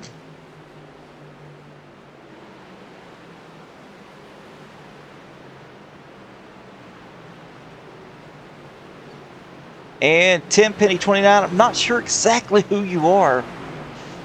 I write everybody down, but I don't have your name. I'm sorry. I don't know anybody, man. Oh, yep. I'm learning. Stevens, yep. Yeah, that's what got you, my friend. That's what got you. Hate that. Yep. Completed lap 54. That was it. Taken out way earlier than halfway in the race. I feel his pain. That happens to me about half of my races. Well, does this hurt Eric or does this help Eric? Because the laps are winding down. Well, look, he's leading the points. He's got a top 10. He's led some races. Or some laps, I'm sorry. No, it doesn't hurt him. Nah, it's a good night overall. I just mean for the race. You know what I'm saying? Uh, Because I thought they had a yeah. real good strategy, but this 3-4 laps right here is not going to help their situation trying to get to the front. It's not, because you've got guys like Josh Newman, Jordan Massey, Jacob Ainsworth, Terry Litweiler, Ian Montrose. You've got guys you got to go up there and pass that you know for a fact are fast week after week, and that will run the absolute dog crap out of you lap after lap. So, Oh, he's listening. look, the bets are made. It's up to you how you want to do it. Now, I've seen a lot of tape by drivers towards other drivers. Is it time to cash in the chips? Is it time to cash in the chips, Mike, or is it time to be cool about it? Because we may be leading the points, or we may be second or third in the points, and a DNF could put us fourth or fifth in the points. Just some things to look at now. I mean, yeah, that battle in the middle of the pack for the points, spread out by 1, 2, 3 positions. If you're up here toward the front and you're comfortable, and you do what you do. We're in that. I'm looking at the guys right now that are separated by 1 to 5 points here that are up inside the top 10. Now, is it absolutely worth you going and battling for that position and may or may not get a DNF and ruin the shot? Or is it important to let that spot go and live to fight another day? No, I'd say you give your spot at this point. I mean, you're going to fight for the win if you think you can win it. But if you're back there 7th, 8th, 9th, and you're having a pretty decent run tonight, yeah, just try to hold position as much as you can. You're probably not going to block too hard, but these guys on the new shoes, they're going to have the speed. So if you got the car and you got the speed and the skill, by all means, make it one heck of a broadcast. That's all I got to say. That's it. Bring us home. All right, folks, here we go. Maybe the last green-white, or the green flag of the race. Sorry, not green-white checker. A little bit of stack up there on the bottom as Dalton Hall's taking the lead. But Montrose now, he is down to the bottom as he has got Zemer stacked up high. Now Zemer pulling back to third, so that's going to put Montrose here right behind Hall. And here comes John Kelly, going to peek his front end out and put Eric Johnson here 3 wide, the meat in the sandwich. Kelly all the way on the bottom. Yeah, if he can get a run right there, that's an impressive move. He's going to be clear on both. He's going to be clear on both here. Very impressive move to come in so shallow and be able to get off the corner so well. But he's got a gaggle of cars right here in front of him, though. We got Ainsworth, Litweiler. This is not going to end well. Not going to end well. We've got the 55 and the 74 battling here. This is for third place here, folks.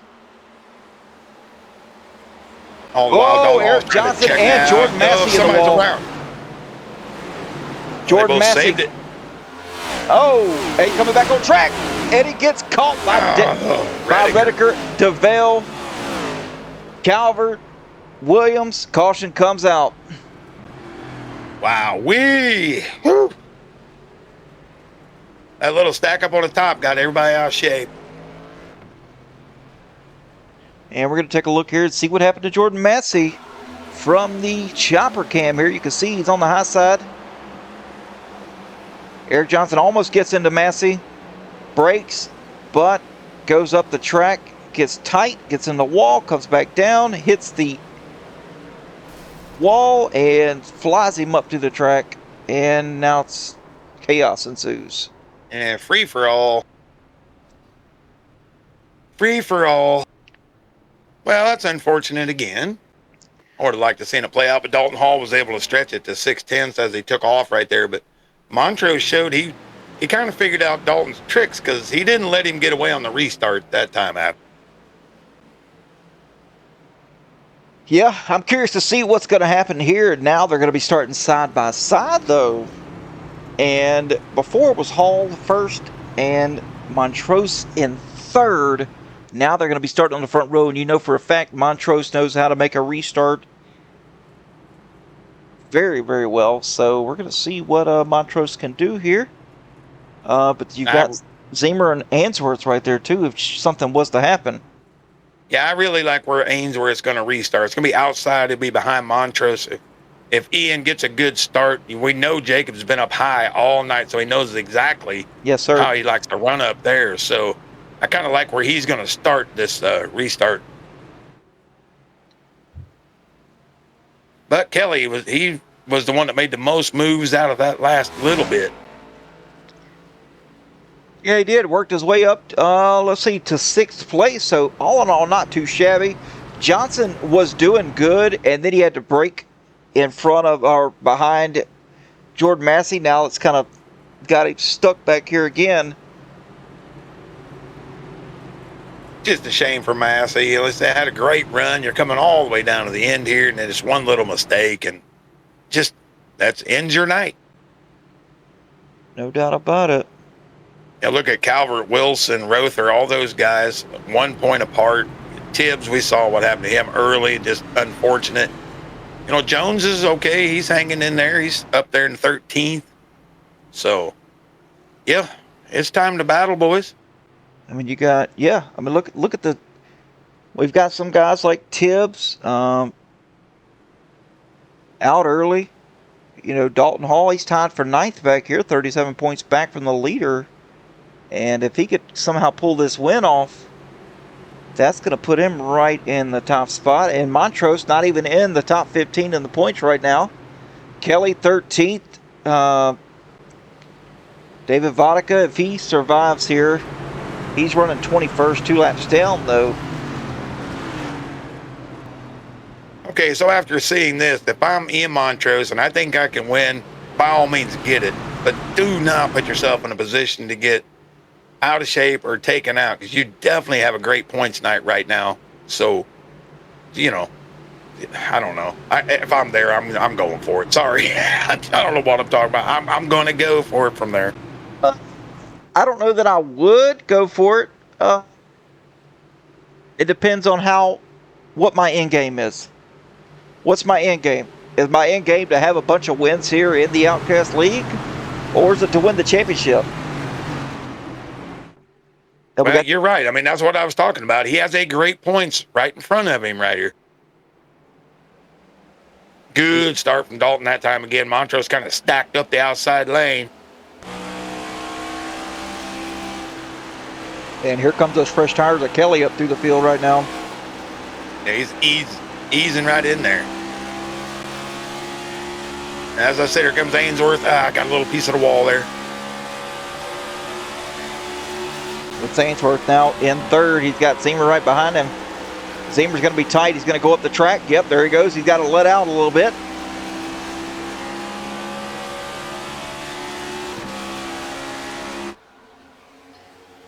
Here we go. 2 laps to go here. Ainsworth on the high side. Kelly on the bottom. This is for 3rd place. Kelly's probably going to get this spot here. Should. He's got the tires. Oh, yeah, he's clear. He's up to 3rd now. And he's got the other 2 right here in front of him. Montrose now getting real close here to 34, Dalton Hall. Here we go. White flag in the air. Kelly's going to be all over him, though, and that's exactly what Dalton Hall wants to see. One more time around here for Dalton Hall.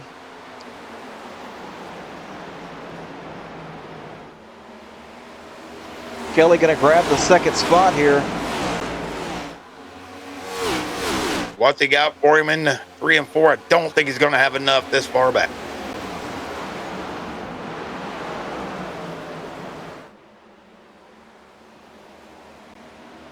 Half a second lead here coming to the start finish line. Dalton Hall going to win for the 2nd time this season here in the Outcast Half Moon Designs Next Gen Cup Series. How about that? Showing that solid speed all night long from Dalton Hall, and to bring it back home in victory lane once again. Yeah, once he got to the lead, he was having none of anyone. Once he got the clean air and was able to run the line he wanted, he showed he knew exactly how to negotiate this place. And what I say at the beginning of the show, everybody wants to run high, but if you concentrate on that low line, it works. Oh, yeah, absolutely. So that's 2 weeks in a row here for Dalton Hall. He showed he's got what it takes here on one of the shortest tracks. And then he shows us what he's got here on a 1.5 mile track. So is Dalton Hall unstoppable this season? Is he going after a championship or is he just playing around? As he I think brings, he's probably trying to go for a championship. yep, well, he brings Moonshine Motorsports right into victory lane for the second time this season.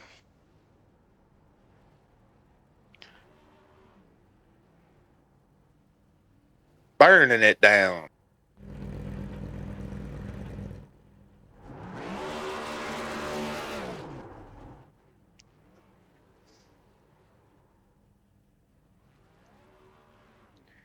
Obviously a better burnout person than myself. If you saw the podcast, I slammed into the wall a couple times.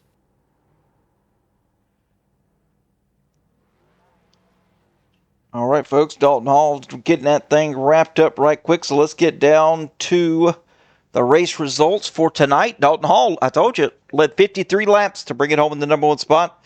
John Kelly finishing second here with Jacob Answorth in third. Ian Montrose falls to fourth. Terry Litweiler, nice finish for him in fifth. Eric Johnson rallies back to a sixth place finish. Brian Zemer seventh. Michael Richardson, nice finish for him in eighth. Brian Welch on ninth. Carson Youngblood, after 2 spins and 2 cautions, brings it home in 10th somehow. Christopher Jones in 11th. Josh Newman 12th. Charles Wilson 13th. Steve Giberson 14th. Tim Boyce in 15th. Matt Markland 16th. Ronnie Welch 17th. Rob Hamilton 18th. Ben Dalton 19th. And Sean Rother bringing it home in the 20th position. Robert Tibbs taken out on lap 1, or was out after an incident, lap 1, turn 1, but with the pole position. John Kelly with the fastest lap of the 32.620. Dalton Hall most laps led with 53, and hard charger up 25 spots is Terry Litweiler. Only 6 cautions for 21 laps, and 7 green flag lead changes by 7 different drivers. And no green-white checkers tonight, which is pretty cool. But only 6 cautions, that's pretty awesome as well. Absolutely. Great race by these guys. We know how loose it was in practice. We saw how loose it was early in the race. So fantastic job by these guys.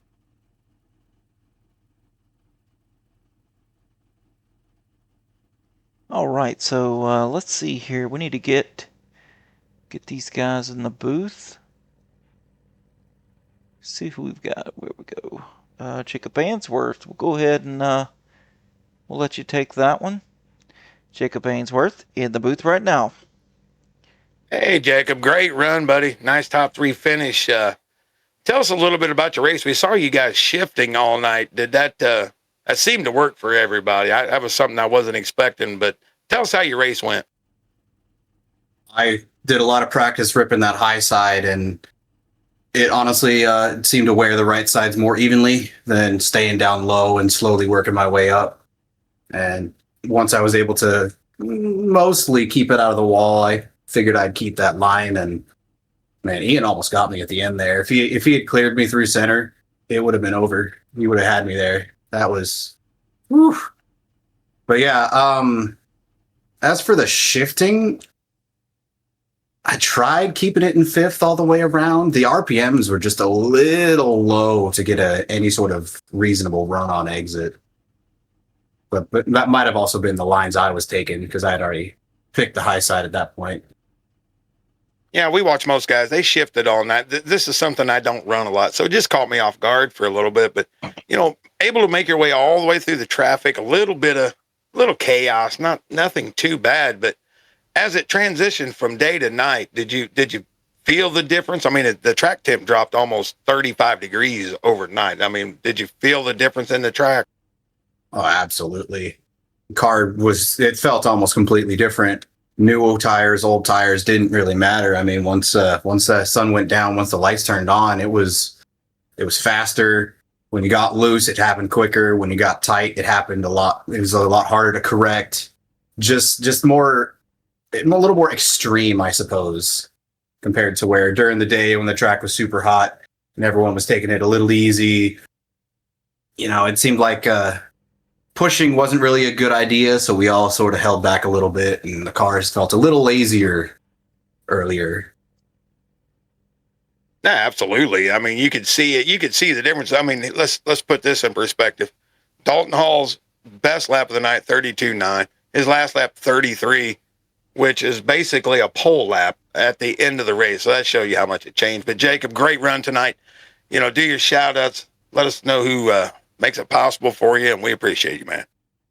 I always got to give a shout out to my fiance. She's not in the room with me at the moment, but she's here in the chat sometimes. She's awesome person. I got to give a shout out to the Grizz himself, Captain Grizzly. I don't know if he's been in the chat tonight or not, but he made this paint scheme I'm running on the Next Gens. Got to give a huge shout out to Half Moon Designs, the title sponsor of the Next Gens, making everything possible. It's always incredible. Got to give a huge shout out to Georgia Mountain Fairgrounds, Auto America Grand Island. We got Jackie Jones, Sir Simmons, Dalton Hall Construction, which, man, that's a highlight right there. Lularoe, we got Outcast Custom Apparel, we got Pinnacle Wraps. Of course, we've got Outcast Motorsport Network. That's you guys up there in the booth, keeping it interesting and not just, a bunch of guys driving in circles on camera. You got something to talk about up there and make it a lot more interesting to watch. Huge shout out to everyone in the Twitch chat today. Awesome hearing that we had so many viewers, so many people chatting, so much interaction going on. It was awesome. And huge shout out to everyone on track, all these members of Outcast. I mean, these setups can be a little difficult. These races with these track transitions and the temperature differential and all the complexities of oval racing, these guys did incredible. There was some hard racing. There was some clean racing. It was really respectful, really intense, and gotta give a huge shout out to everyone on track today. It was a lot of fun start to finish. Well, we appreciate you too there, Jacob. So enjoy that third place, my man, and we'll turn it over to Adam, and he'll bring you John Kelly next. Thank you, Jacob. Thank you very much. All right, let's get in John Kelly in here in the booth with us, finishing second. Ran out of time here, John. Pitted on lap 100 to grab some fresh tires, and just time ran out trying to work your way from 10th all the way back up through there with only 13 laps to go. Yeah, man, it was a tricky one. It's a hard track, but I thought if it went green, it probably would have got it. But every restart we had with every caution, I got stuck on the outside, and then the outside would jam up. I'd always get a bad start. But overall, it was a really fun race. This was the trickiest track of the year by far. Well, I'm not a fan of Homestead. I've always said that. I think it's just to the lack of my skill, or maybe it's just that bad. It's a hard track, man. Definitely a hard track. And you and I have raced Homestead plenty of times together here in the Xfinity cars, and so have definitely learned a lot. And this ought to help you here in the points for sure. Yeah, I missed a race, so I'm slowly working my way back up. But good finishes, just keep adding them up. Can't win every week. Gotta take your top fives, your top tens when you can get them. Everybody's so damn good here. It's hard to get wins. So overall, good run. Absolutely, man. Well, we won't keep you. If you got any shout outs, we'll get those and we'll send you on your way. Yeah.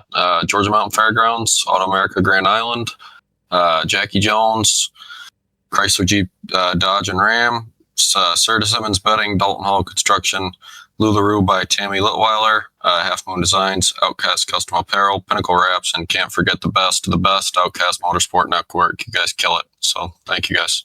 Absolutely, John. Take it easy, buddy, and we'll talk to you soon. See ya.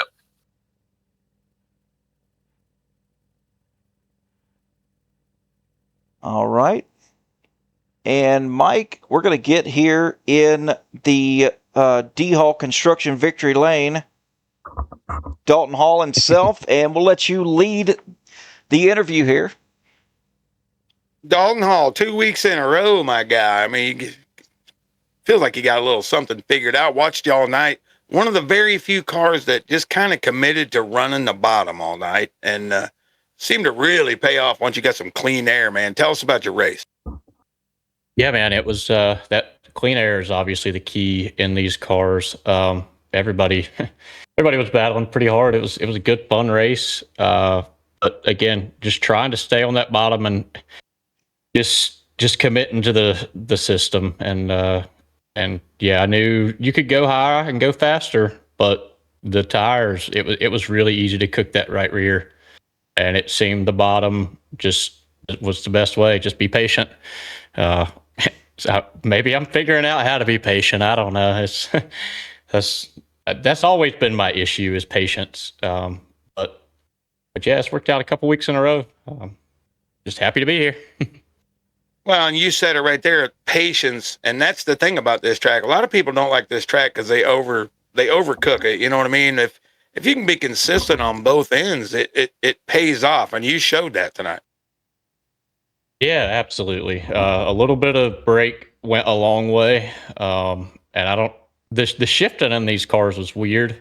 I didn't shift at all the whole first part of the race. I just stayed in fourth. It was tacking out, but it was making it easier for me to get to the bottom without having a downshift. It was like already pulling it back, with the engine braking. But towards the end of the race, I was kind of forced to go all out and use everything the car had. But yeah, patience seemed to be the answer for tonight, and a little bit of strategy play. That caution with like 30 to go, I was contemplating what to do, and then in my head, I thought if it went any further, it was going to be hard to get back to the front if we waited to take that last set. So I just made a bold strategy, and it worked out. I knew a couple more laps, and John Kelly had me, but it worked out. Adam, you got anything for Dalton? Boy, do I. Looks like Dalton Hall's come here to play, and it's kind of left these other guys sitting around with their pants down. 2 wins in a row. I'm seeing a championship in the future, but we've seen these championships get lost here as we go into the playoffs. The guys really got a hot streak going into the playoffs, and once they get there, it just kind of dwindles out. So you've got a ton of momentum. You need to keep that. Looks like the next gens here are your niche. Yeah, I'm starting to like them. The only thing really the only gripe is the paddle shifting, or for me it's paddles because I don't have a sequential, but the shifting, the excessive amount of shifting, that's really the only gripe. I like how loose they are, and how, low feedback. Could complain about that a little bit, but yeah, I really have learned to like these cars a lot. And patience is going to be key all season long. I got a feeling with the full fuel, there's going to be a lot of long stints. So yeah, I'm going to plaster a big sign in front of my sim, patience. That's going to be the motto for the season. That's right, and keep it in one piece for D-Hall Construction Victory Lane.